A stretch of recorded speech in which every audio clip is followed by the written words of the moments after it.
Every man is the king of his castle. That is until Vernon Baker shows up and takes over that bitch. It's Vernon Baker on today's Motivated Moments in History.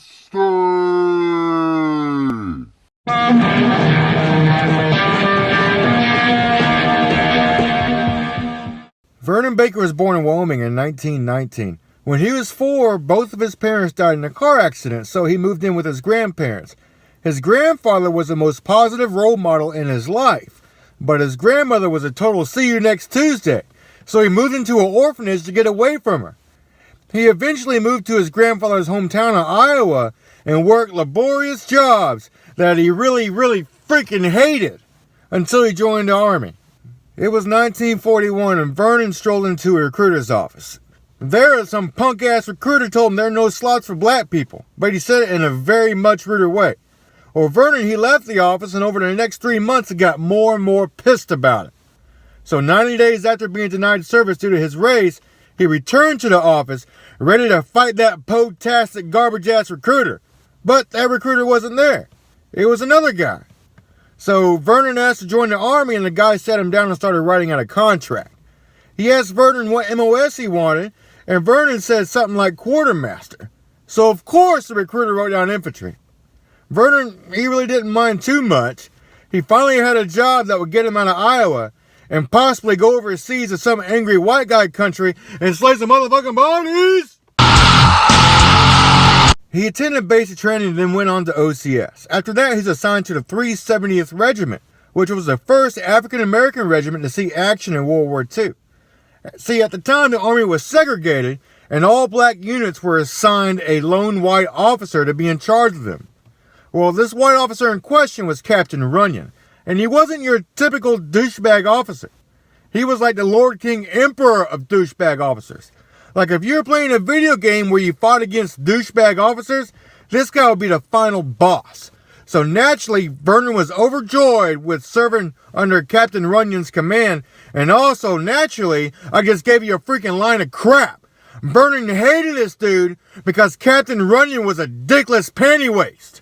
So it's April 5th, 1945. Vernon's unit was ordered to assault and conquer a German-occupied mountain stronghold near Viareggio, Italy. This region was heavily fortified with Nazis. I mean, there are 3 hills, known as Hill X, Hill Y, and Hill Z. And then there was a castle. So yeah, like not only did these dudes have to take a hill against the Nazis, which is pretty damn difficult to do, they had to do this 3 freaking times, then go take a freaking castle. The entire regiment had been trying to take the region, but battalion after battalion had fallen to the Nazis in their attempts. I mean, these battalions weren't just injured or wounded trying to do this. These battalions were freaking plowed down and dick punched. Nobody was winning this assault. Oh, fuck.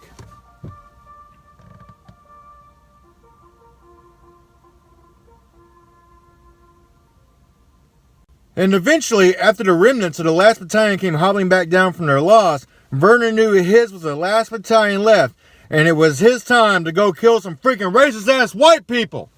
So behind Captain Runyon, Vernon walked alongside a rocky path up the hill. A German exposed himself and threw a grenade at him.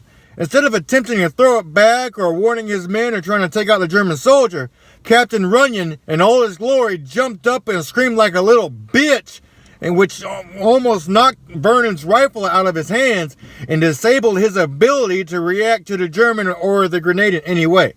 Well, as Captain Runyon kept screaming and flailing his arms, doing an impromptu YMCA, Vernon finally got his sights on a Nazi and smoked him. Fortunately, the grenade was a dud. Unfortunately, a handful of his men were taken out by landmines near their ascent. After taking Hill Y, Vernon was beside Captain Runyon, and one of the NCOs came up to them with a machine gun. Instead of organizing an assault, the moron leader had his lieutenant, Vernon Baker, make a solo descent and take out any pockets of resistance. When Vernon got to the draw between the hills, he noticed a German machine gun pit. Well, he tossed a grenade in there and shot the Nazi gunner. Then he went down on the terrain and tossed grenades in everything that resembled a freaking fighting position, and followed that with spraying the place with his machine gun until all the Nazis were dead. He did this no thanks to his soggy twat commander. After wiping out the resistance in a draw, he was making his way back to the top of Hill Y to rally his troops. At this point, the jig was up. The Nazis had their sight on him, and they were following him with bullets and mortars and everything else.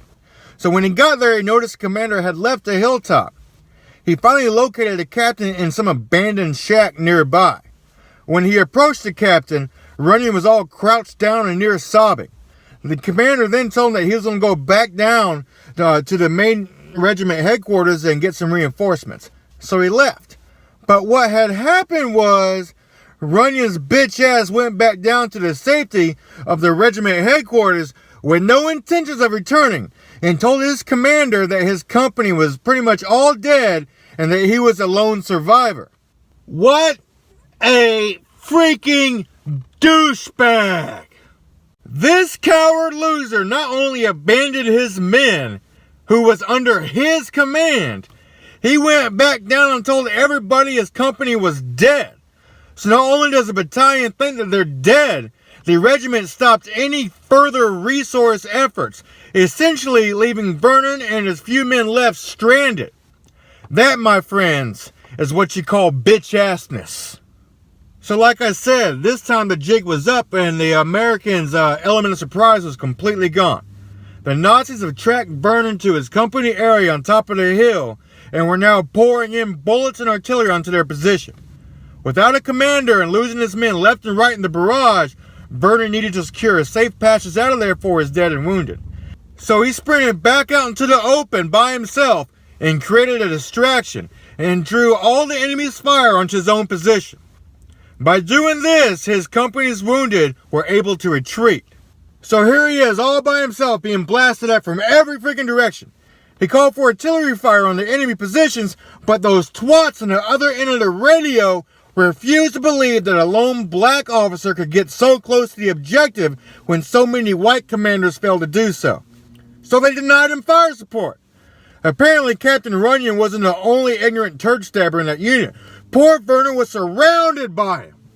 So after drawing all the fire into his own position and somehow still surviving, he rallied his few men that he had left, and they made their way back to Allied lines, which probably surprised the shit out of his senior commanders, seeing that they were told he was dead. The next day, he led the battalion's assault on the hills and took it. He led it. He led all the white officers, all the white commanders and senior leaders who refused to believe that a black guy can do anything like this. He led them.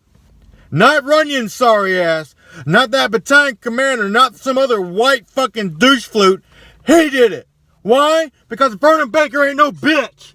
And not only did he lead this assault, he fucking successfully led it. They took the castles. They took all three hills and the freaking castles.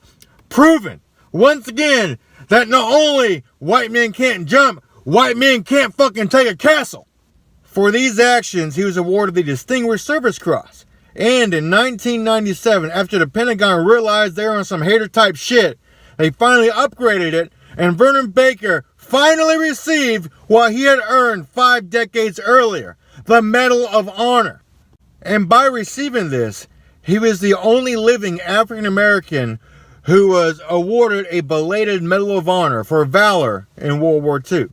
After the Korean War, as if his past struggles due to racism and incompetent leaders wasn't enough, his commission was taken and he was bumped down to a master sergeant. Well, he retired in 1968 with the reinstated rank of first lieutenant. He died in 2010 and is buried in Arlington. And that, kids, is your Motivated Moment Set History.